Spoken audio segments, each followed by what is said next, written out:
in the Commission on Elections, among them a veteran election lawyer who previously represented a number of politicians, including two presidential candidates. And as we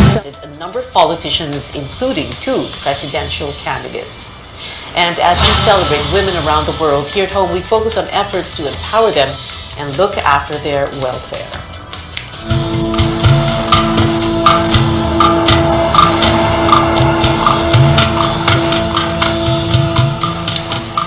This year's biggest oil price hike takes effect today, but that's not the only problem for public utility drivers and motorists. The Energy Department raises the possibility of more fuel price increases as the conflict between Russia and Ukraine escalates. Chrissy Di Matulak reports. This was seen in many gasoline stations late Monday night. Long queues of vehicles seeking to gas up before today's hefty oil price hike. Now on its 10th straight week, gasoline prices have gone up by 13.25 pesos per liter, 17.50 pesos for diesel, and 14.40 pesos for kerosene since the start of the year. Tricycle drivers say they're feeling the pinch. Wala lang kinikita. Tapos mura pa yung pag-aero. Bakit naman biglaan kasi yung pagtaas nila ng ganong presyo? Kawawa naman yung mga motorista. Hindi namin malaman kung paano pa kami ngayon kikita o magpapatuloy sa paghahanap buhay. Kasi nga, talagang napakalaki ng itinataas. These drivers need to buckle up as prices are expected to go up further, complicated by the conflict between Russia and Ukraine. Energy Secretary Alfonso Cusi says the country is boosting its stockpile as tensions in Europe increase. Kung magkakaroon ng aberya in the supply chain, no? Because we don't know if in case really the war spread, no, and there might be some sort of delivery delays, no, disruption, kailangan mataas yung naka-imbak natin na supply. This forms part of the overall recommendation of the government's economic team to cushion the impact of increasing oil prices. Other measures include a doubling of the fuel subsidy for PUV drivers from 2.5 billion pesos to 5 billion pesos. The Energy Department is also appealing to fuel companies to continue their promotional discounts of up to 4 pesos per liter for PUV drivers. Chrissy Di Matulak, CNN Philippines. Despite the government promising a bigger fuel subsidy for public utility drivers, transport regulators can't give in to their appeal for a jeepney fare hike just yet. But as Amor Santos reports, commuters should still brace for a possible fare increase. Commuters will still pay 9 pesos for the minimum jeepney fare for now. Regulators take up petitions to raise fares by up to 6 pesos in Metro Manila, Central Luzon, and Southern Tagalog. But they are not yet convinced. So another hearing has been set for March 22. The first petition, filed by groups 1 Utak, Pasang Mazda, Alto Dap, and Acto, calls for a 5 peso minimum fare hike plus a peso more per kilometer. Another group, the LTOP, wants the minimum fare at 15 pesos, but the LTFRB asked them to amend the petition first to clarify the request. 1 Utak Chairman Vigor Mendoza says drivers need to shell out up to 1,200 pesos more for fuel. Pending action on the petitions filed in January, transport groups have asked regulators to revert the minimum fare to 10 pesos. They recall that the government approved a 2 peso fare hike in 2018, but provisionally lowered it to 9 pesos by year-end as diesel prices dipped as low as 38 pesos per liter. The group say it's a far cry from current prices of more than 60 pesos per liter. Eh ngayon kami na nahihirapan. From 42 to 49, 8 pesos to 10 in-approve nyo. Ang minimum wage during the time, karehas din ngayon at saka noon. Anong dahilan? Ang makitang dahilan para hindi ibalik yung 10 muna dahil kailangan namin. Yung piso kasi, malaking bagay sa driver yan. Makapag-sakay ka ng 200 paseros, that is 200 pesos. After constant appeals, LTFRB Chairman Martin Delgar said the request for a 1 peso minimum fare increase is now up for resolution, pending evaluation of the main petition.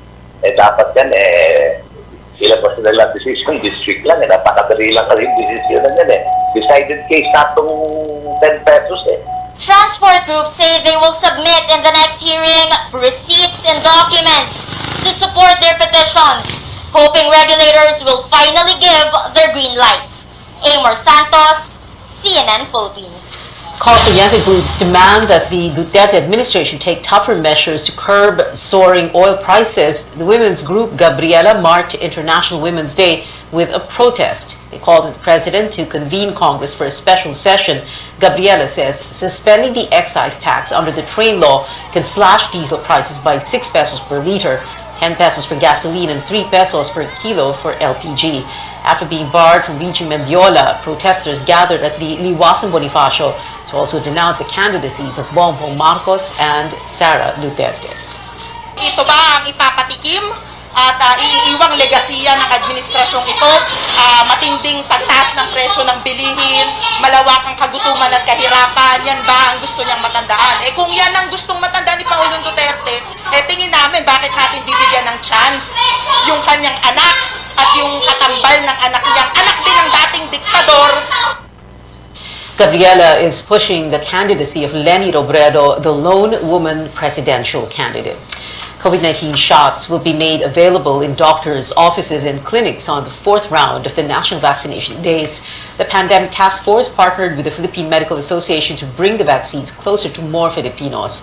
PMA President Benny Atienza says the organization has around 80,000 members, but they have yet to finalize how many members will participate.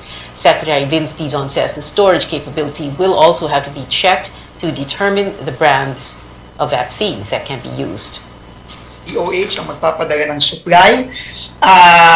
Ang i-check lang ay yung capability to store nung mga clinic. Siyempre, hindi naman pwedeng walang kapasidad na mag-store. Mahirap nang hanapin yung mga iba pa na either nag-iisip magpabakuna o walang time magpabakuna, those who do not see the urgency. So we are providing this partnership as a way of access para sa mga kanilang mga pasyente na tinitignan nila, nagpapakonsulta sa kanila, bigyan na rin ng ating mga bakuna. The government aims to vaccinate and boost 1.8 million Filipinos from March 10 to 12. We have more stories ahead. Some Filipinos find it hard to heed the government's mandate to flee war-torn Ukraine. And President Duterte appoints new officials to the Commission on Elections a little over 2 months before the Filipino votes. Details after the break.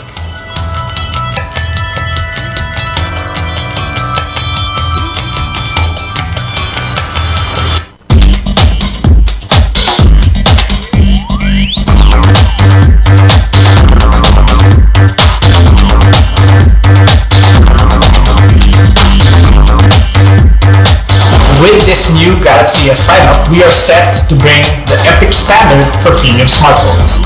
We have created an entirely new Galaxy mobile experience with the Galaxy S22 Ultra. Built-in. Now for those who want devices that fuel creativity and self-expression, the Galaxy S22 and Galaxy S22 Plus can help make every moment epic. We also welcome a new addition into our ecosystem, the Tab S8. Premium cameras, super fast connectivity, batteries that last you all day, and of course, innovative new ways to share. And that is everything that the Galaxy brand is known for. Uy! May free delivery! Basta McDo free delivery, di kailangan pag-isipan. Diretso na sa new McDelivery app. Sarap! Download now! Ang hope ko sa Pilipinas, yung lahat tayo nakakakain 3 times a day. Give essential services to last mile schools or far from communities. I wish mawala na yung corruption. I hope that our country can talk openly about their mental health conditions. For everyone to realize that we're all interconnected. A Philippines that recognizes, acknowledges, and respects my worth. My hope is for people to choose to speak up. What is your hope for the Philippines?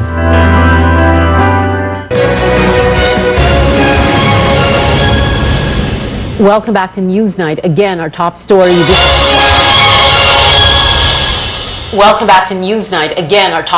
this year's biggest oil price hike takes effect today. Economic managers laid out plans to cushion the impact of rising fuel prices, but these do not include what many have been calling for. Our senior correspondent Lois Calderon reports. Duterte's economic team has charted a way to deal with rising oil prices. From multi-billion peso subsidies for jeepney and tricycle drivers, to cutting import duties on pork and rice, or allowing foreign ownership in grids, solar and wind energy, the battle plan is comprehensive. But the controversial tax on oil is missing. Briefing materials presented before the president Monday night showed Duterte's economic managers did not recommend lifting or suspending the excise tax and value-added tax or VAT on oil and coal. It's what the power producers wanted, but it meant losses in state revenues. Trade Secretary Ramon Lopez tells CNN Philippines that the government needs funds as the subsidies for marginalized groups like farmers and jeepney drivers have been doubled. With the Philippines heavily reliant on imported fuel, food prices are the next big headache. The Trade Department met with retailers and manufacturers Tuesday. The supermarket group says suppliers have already jacked up food prices. Based tayo sa mga raw materials galing abroad. Wheat galing abroad, trigo, no? Ang dami natin raw materials na galing abroad, so you're at your mercy that. Food producers, retailers, and the Trade Department are at a deadlock. Consumers will feel the brunt. Hindi naman talagang kailangan, magkasunduan eh.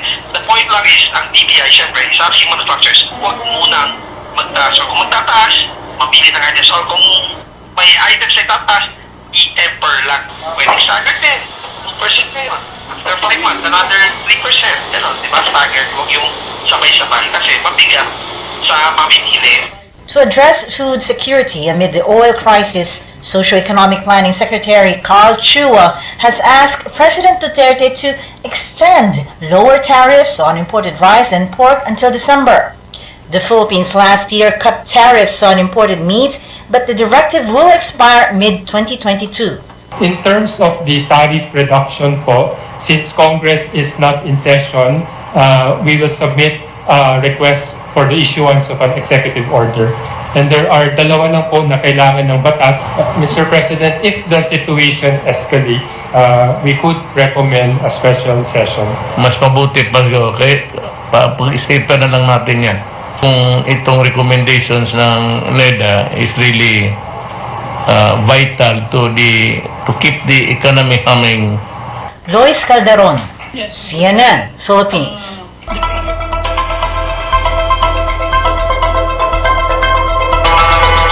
More civilians seeking safer ground in Ukraine as Russian troops continue to pound residential areas on day 13 of the invasion. Ukrainian officials have agreed to an evacuation corridor in the northeastern city of Sumy. That city has sustained Russian attacks and airstrikes where at least 9 civilians were killed. Ukraine earlier rejected proposals from Russia to open up humanitarian corridors. They said the routes lead to Russia or its staunch ally, Belarus, and would require people to travel through active areas of fighting. The United Nations has called for safe passage for civilians from hot spots in Ukraine. Meantime, Filipino nationals there also caught in the crossfire between Russian and Ukrainian forces. The government on Monday ordering their mandatory repatriation from the war-torn country.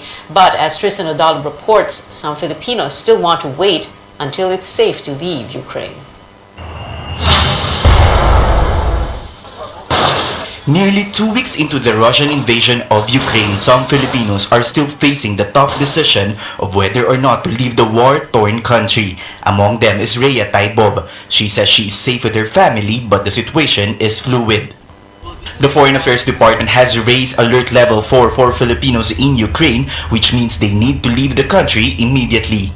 Ang problema po, sir, is sa Lviv po yung meeting point nila or sa Kyiv, and that's a very dangerous place po to go at this time po. So, even if we want to come there, sir, parang it's like impossible for us to travel. While waiting for an opportunity to evacuate, Rhea opted to visit an evacuation site in their area, now hosting thousands of refugees. She also tried to keep the bayanihan spirit through a donation drive.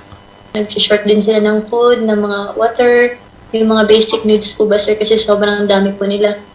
The government is on full swing to bring home our kababayans who evacuated from the conflict. 21 stranded seafarers from Ukraine arrived in the country on Tuesday.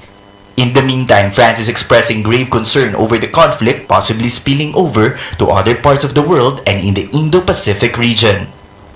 And we could transfer this reality in Europe everywhere in the world. A stronger power attacking another one because she is smaller and unable to defend. I note in this part of the world that North Korea decided to support Russia. So it's another main concern for me. Former Foreign Affairs Secretary Albert Del Rosario echoes the sentiment and says that the Philippines must be ready to take concrete actions to address the consequences of the Ukraine-Russia war. Apart from the safety of Filipinos in Russia and Ukraine, former Foreign Affairs Secretary Albert Del Rosario adds that a successful invasion of Russia of Ukraine could be a model for other superpowers or big countries to follow suit. Tristan Udalo, CNN Philippines.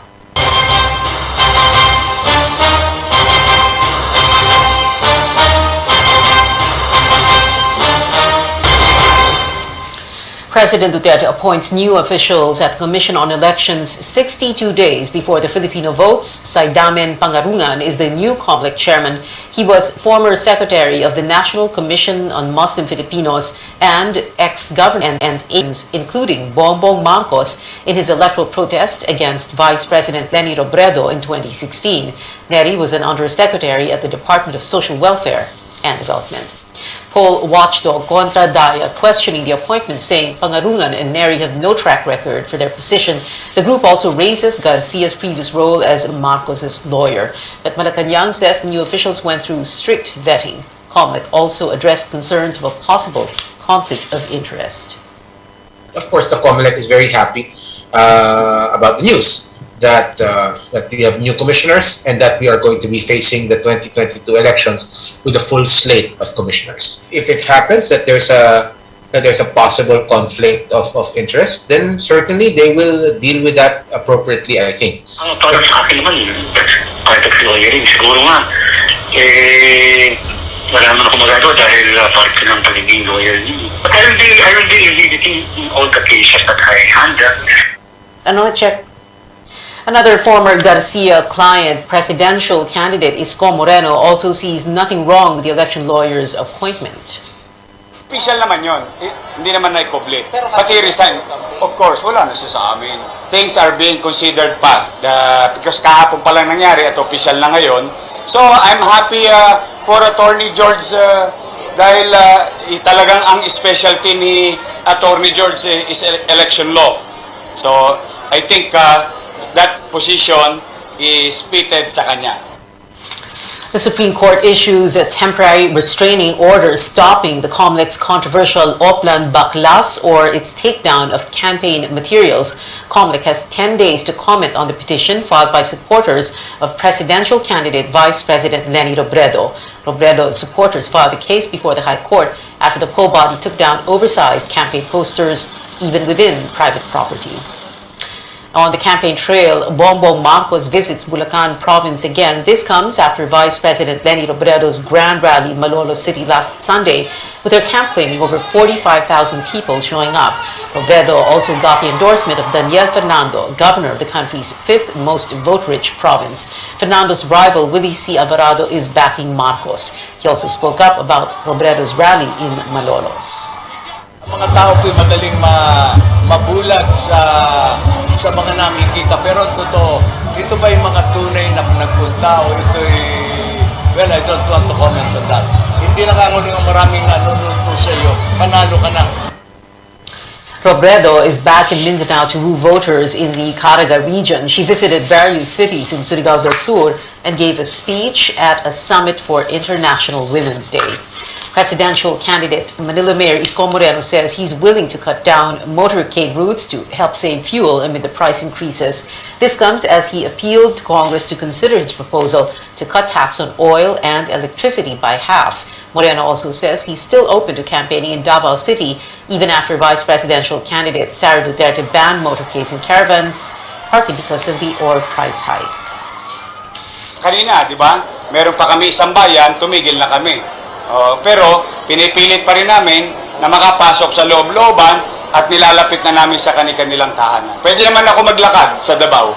O maglalakad tayo.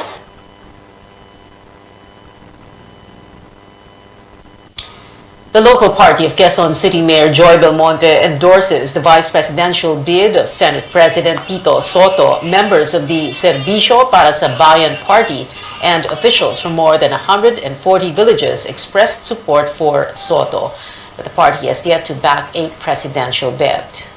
Very sure that Senator Lacson is one of these being considered by the leadership of Quezon City, and I have sponsored his endorsement. So when it came to discussing presidents, hindi kami nagkasundo ng members of the party, and I'm not an authoritarian leader. I like to consult with the members. So it is still possible that the party might later on endorse a president.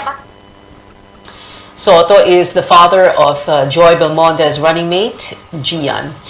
Soto failed to get a consensus for his party, the Nationalist People's Coalition, to support his running mate, Ping Lacson, the VP candidate, who is also the party chairman, explains some NPC members already made commitments to other presidential bets. And merong mga ibang mga kasama kami na open pa kasi yung may problema sa commitment. Yung mga dating unang nalapitan ng mga ibang kandidato, so hindi naman basta madali sa kanila yung basta na lang magpalit. Diba? So, ang nangyari, ang bulong-bulong namin ay pakiramdaman na lang muna at baka pwedeng ibang mga kasama namin ay bumitaw na doon sa mga iba nilang endorsement.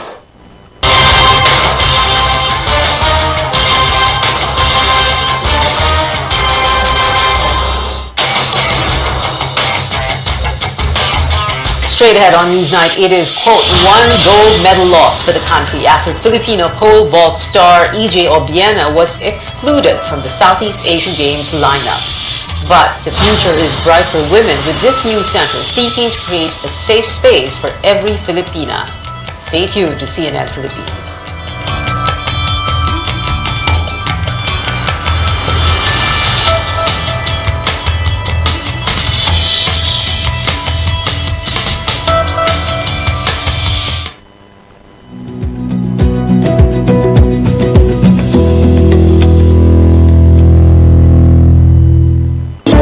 Akala ko conquering the universe was the ultimate, but there's more. Dahil tinawag ko ako ng Panginoon for a major purpose. To guide the youth, help communities, and to bring others closer to Him.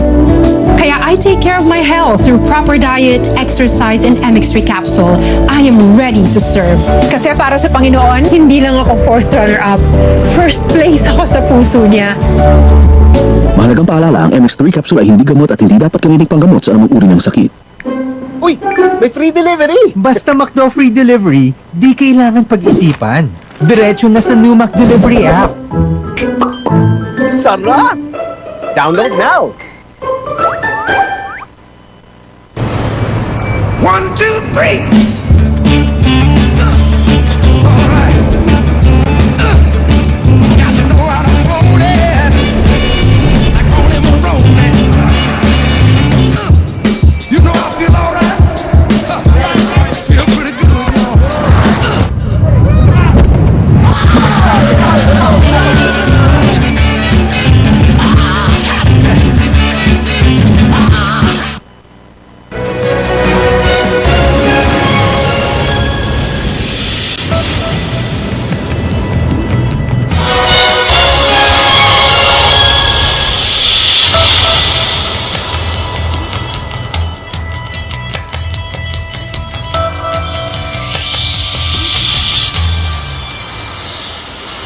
You're watching Newsnight on CNN Philippines. The Athletics Track and Field Association is standing its ground, keeping pole vault star EJ Obiena out of its list for the Southeast Asian Games in May. Philippine Olympic Committee President Bambol Tolentino calls the exclusion, quote, one gold medal lost for Team Philippines, unquote. Patafa and Obiena have been in dispute for months over allegations that the Olympian misused funds from the association. Obiena off the list also means he will miss the World Indoor Championships in Serbia from March 18 to 20 because the World Athletics deadline for registration was last Monday. K-pop news now. Blackpink member Rosé treats Blinks to her first ever vlog. The vocalist documented her baking class on French cakes called Madeline's. Less than a day since posting, the video already has over 1.5 million views.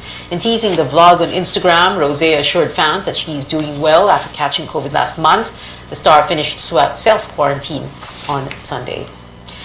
On this International Women's Day, we look at some issues facing women and how a newly opened space for them hopes to provide livelihood and health support. Paige Javier has the details.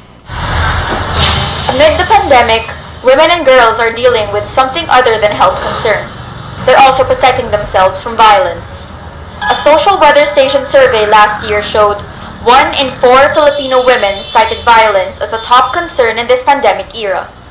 The United Nations also reported an increase in violence against women in many parts of the world during the initial raging days of the health crisis. And as advocates call for more protection for women, the country saw a major change via a law that had been on the table for over 2 decades. President Rodrigo Duterte finally signed into law a bill raising the age of sexual consent from 12 to 16 years old.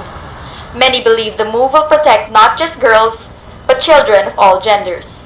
And to celebrate the International Women's Day, a diversified conglomerate wants to give more support to women.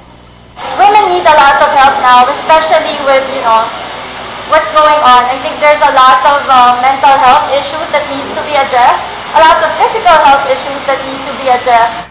While battling the pandemic, many women, especially mothers, had nowhere to turn to.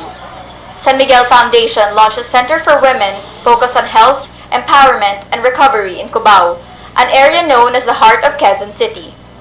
They teamed up with AHA Learning and Likhaan Center to bring services closer to women in this part of the city.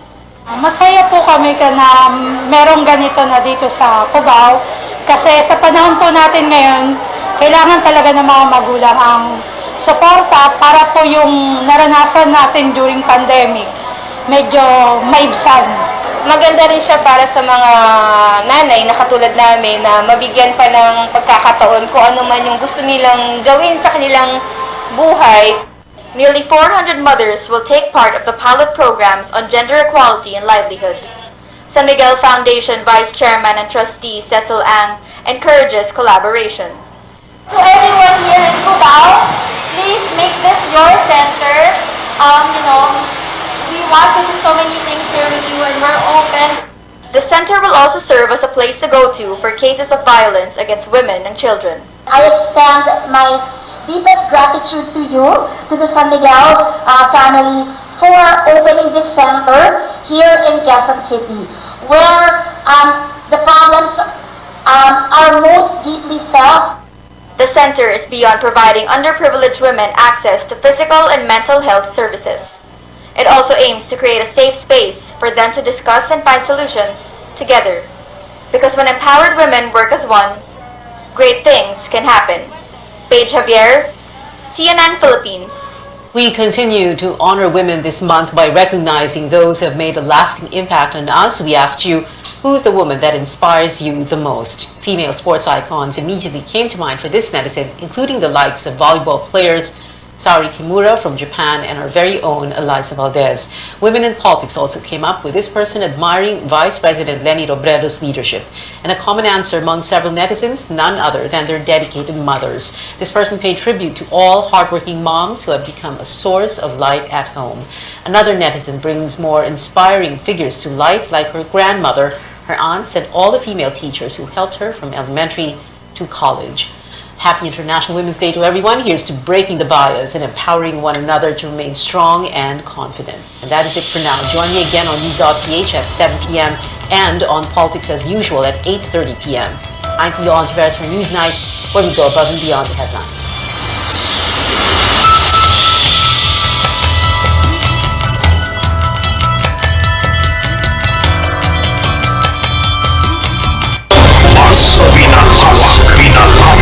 Mas pinalakas RPN sa iba't ibang mga lalawigan.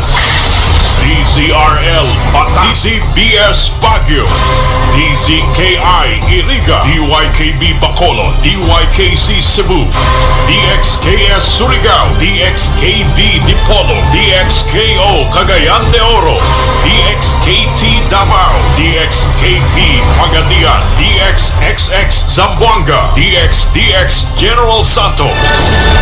RPN Radio Philippines Network, DXKD Dipolo Radio Ronda, member kapisanan ng mga broadcaster ng Pilipinas.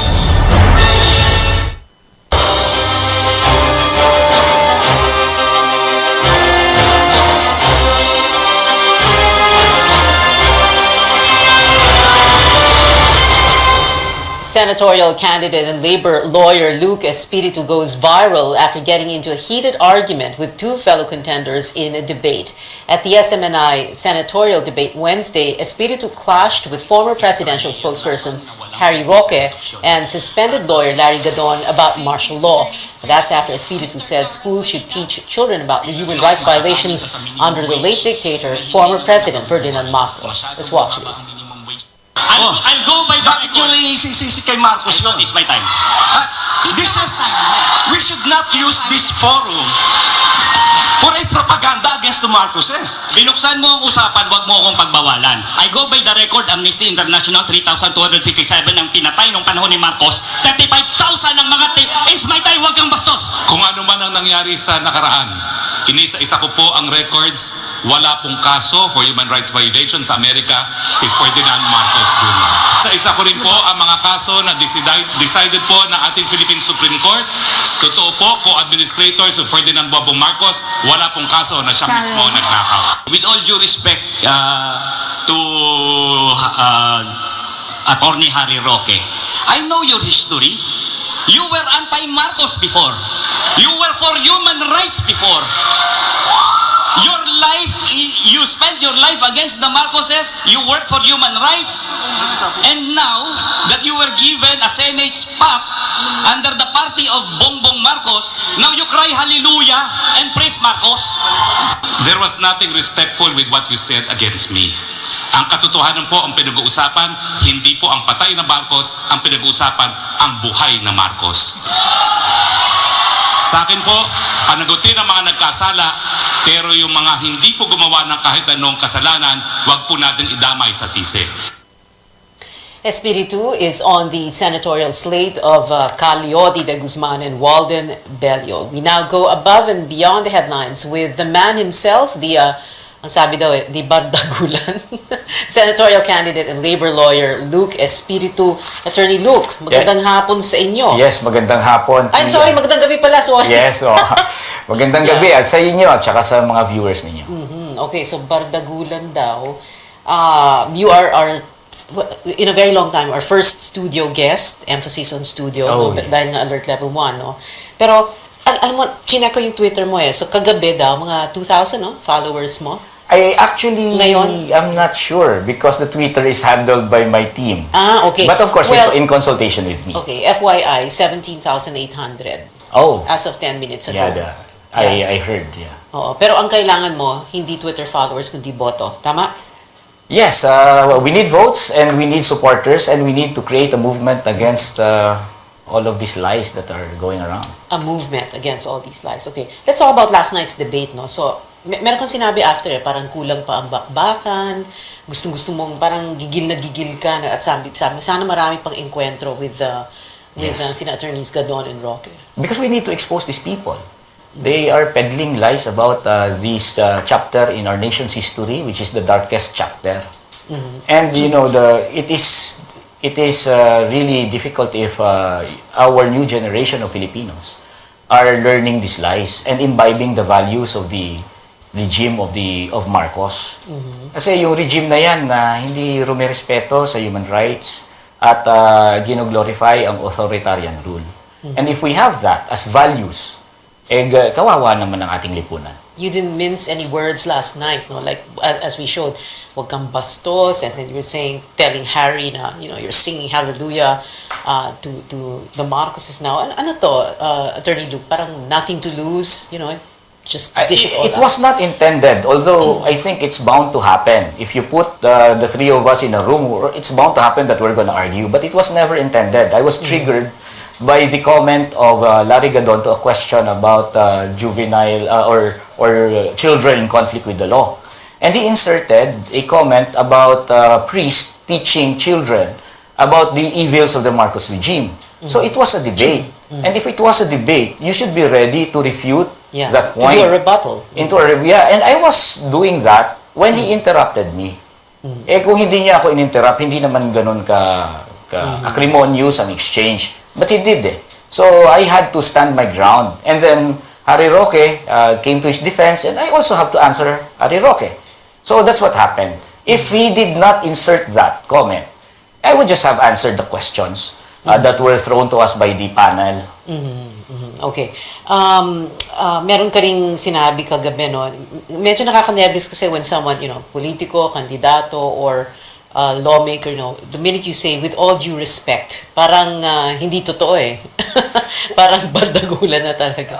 That's what we do in court. Because for me, our training as lawyers, if we may argue, and then heatedly, but then after that, we call ourselves pañero. And that's actually how we address each other, with all due respect. That's genuine. Because I'm not against you personally. That's our training as lawyers. Yeah. But you are against what they say. What they represent. What they represent. And we could have a heated argument, but later on, we could call ourselves pañero, no problem. Okay. Let's talk very briefly about your background. So you went to, you're born in Bacolod, so you went to school, the first few years of grade school in Bacolod. Yes. And then, lumipat kayo dito na Manila, La Salle Grade School, Ateneo High School, Ateneo College, Ateneo Law School. Law School, Yes. no? And then, so, college 97, 2002. Law school. Law school. Yes. Okay. Talk to us about that first. And, because syempre people are wondering, parang you seem to have had a privileged upbringing. Those are the words that were used on social media. And it's not hindi naman siya, it's not criticism of you. It's an observation. Parang privileged upbringing, privileged background. And then you end up here as a labor lawyer. Tell us what happened. Actually, my life is a contradiction. Okay, we were not wealthy. My father was also a lawyer, but he has to raise 7 children. Wow. He was okay. a lawyer. 7. You are number children. what? I'm the youngest. Okay. And hindi naman kami ganun kayaman. Professional lang ang tatay ko. At ang mga kaibigan ko ay simula pa nung bata ako ay yung mga kapitbahay namin sa kanto. And tapos naging religious pa ako, naging katikista. Therefore, talagang ang nakakasalamuha ko talaga ay yung mga nasa underprivileged ng ating lipunan. And you talk to anyone who knows me, hindi ako privileged. At talagang masang-masa ang aking lifestyle. Oo. In fact, matatawa sila pag sinabi niyong privileged ako. Doon lang ako nag-Amerikana sa SMNA. Ganon. Okay. Yes, but if you really knew me and saw me on the street, talagang masa, napagkakamalan nga ako Kahit lawyer na, napagkakamalan tayong marami na, taxi driver, taga-ayos ng aircon. No one will say na elite ako. And that contradiction is what really contributed to what I'm doing right now. Because although my father is a lawyer, then that also qualifies us as middle class. Therefore, I could afford, or my father could afford to send me to Ateneo.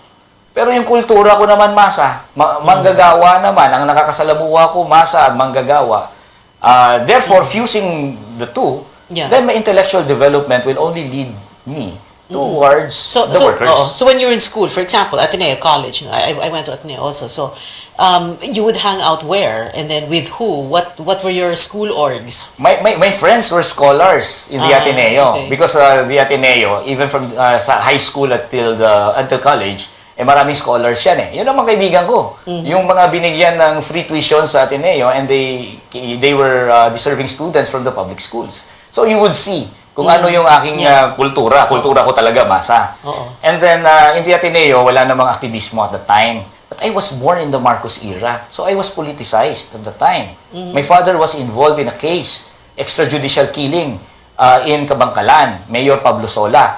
That was a case where... involved in a case? He prosecuted. He prosecuted the landlord who was accused of killing the tenant farmers in Kabangkalan.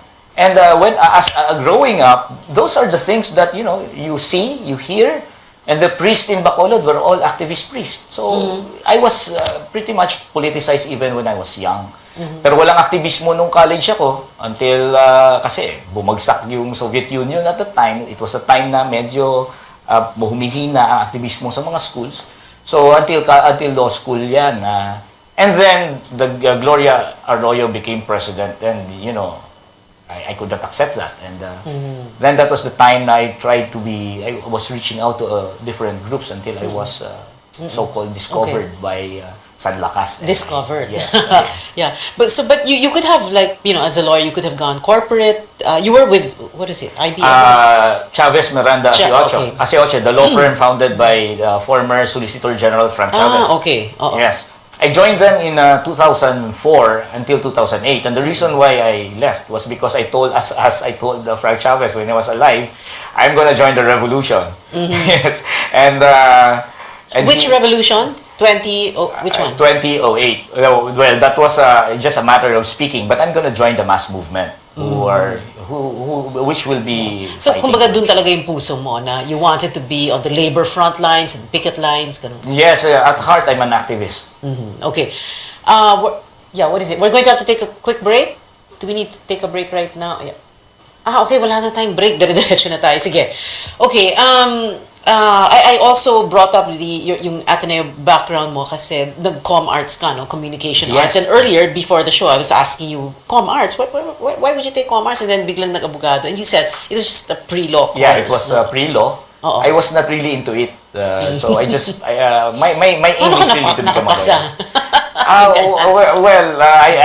It was a random choice in the Ateneo. I just wanted to breeze through college so that I will have a pre-law degree. And then I'll proceed to law school. Okay. Well, I was wondering also communications, which could mean that, alam mo yung value of communicating, and therefore, value of communicating in a clear and concise manner, the way you did. No, I learned that not from school. I learned that from Ninoy Aquino. And from the great orators like Malcolm X. I study them. I study their style. Because honestly, I think that it's part of convincing our kababayans. Okay. Let's talk about the legislation, the kind of legislation you would like to do if you are elected. Although, if you look at the surveys, parang medyo nandun ka sa I'm at the bottom. Yeah, yes. Okay. But, kapag nakita mo yung listahan na yon, syempre isipin ng tae, kaya pala ninenervous yung mga negosyante at mga negosyo sa kanya, kung quote-unquote, kung ano-anong naisip niya, no? The question here is, what's good for business and businessmen doon sa mga gusto mong mangyari, di ba? Like, you don't want any more, yung mga manpower agencies. Yes. It's not bad for them. It's not bad for them because the manpower agencies are useless. They are parasites. They don't have any purpose or importance in doing business. They are just another layer created in order for our companies and establishments to deny employer and employee relationships. We will do away with the manpower agencies, business will go on. And imagine in utopia, okay? You hire a worker and then you give 10% on top of their salary to the manpower agency. You actually spend more for each worker. So for every worker you hire and pay 537 pesos, that's at least based on the DOLE regulations, based on Department Order 174, the manpower agency will get 10% equivalent of 537. That's 53.7 more that you pay for every worker because you have to pay the manpower agency. And I'm talking about the minimum. Others charge 12%. So why do they do that? Why would they spend more? But when the worker, organizes a union and proposes CBA, hindi nga nila nakukuha yung 53.7 pesos increase a day. Ang mga binibigay lang ng mga establishments natin ay minsan piso, 2 piso, 10 piso, malaki na.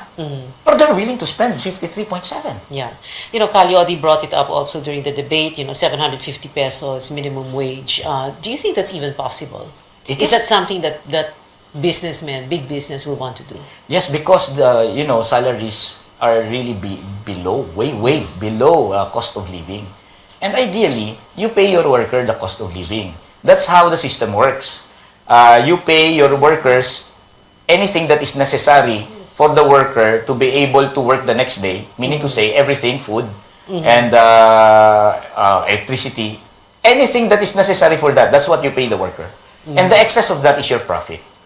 So, if you pay the worker his cost of living, meaning to say your profit is still secured. But the problem is, we pay the workers here in our country below his cost of living. Secretary Pernia already said that for a worker to be able to survive, he has to earn 42,000 pesos a month. That's 1,615 a day.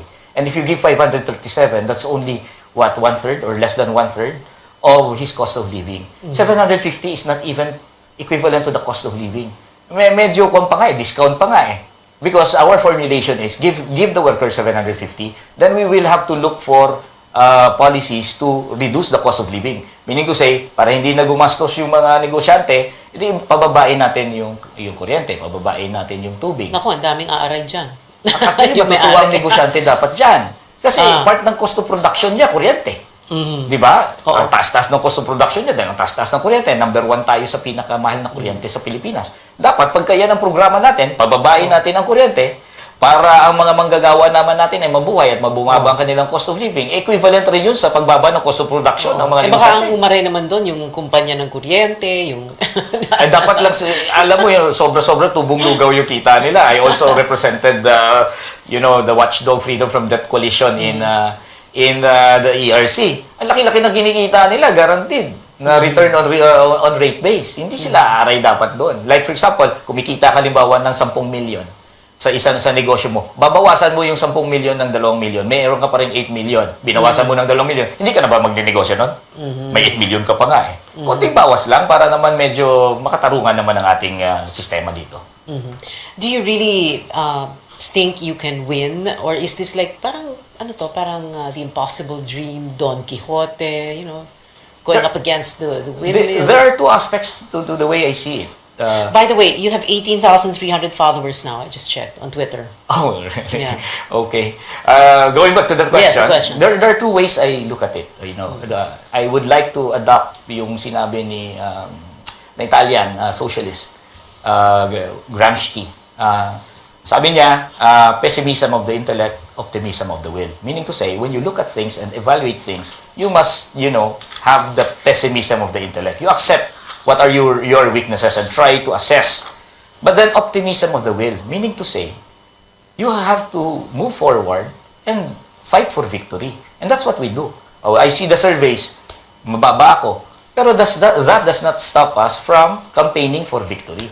Now, whatever is the result, and then it will just be a step for us for further victory. We will never stop until we win.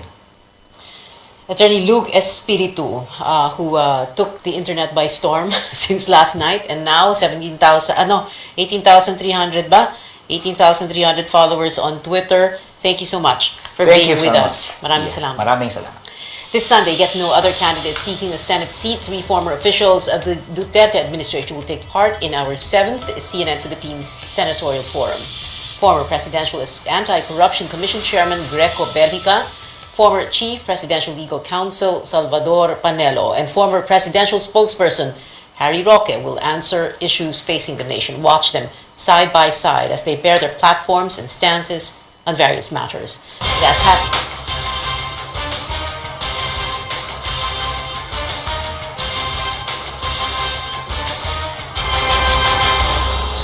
That's